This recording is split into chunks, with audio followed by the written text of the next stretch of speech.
And you can also create what's called albums in iPhoto, which is just like a virtual collection of your photos or a virtual album as it may be. To do this, all you have to do is you can either right click over underneath source and click new album, or you can also come up to file at the top left and select new album.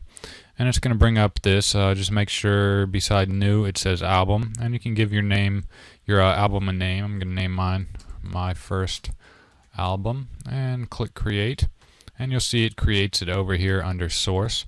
Just don't get albums confused with a new folder. Maybe we'll get into folders a little bit later, but they work a little bit differently.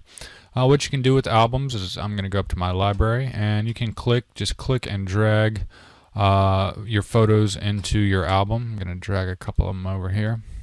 And when I select My First Album, it's going to show all the photos that I've dragged to my album. But if I go back to library, you'll notice that the photos are still in my library. When you drag a photo into an album, it doesn't actually move the location of your photo. It just creates an instance of that photo so that you can easily navigate to and arrange your photos very easily into different albums.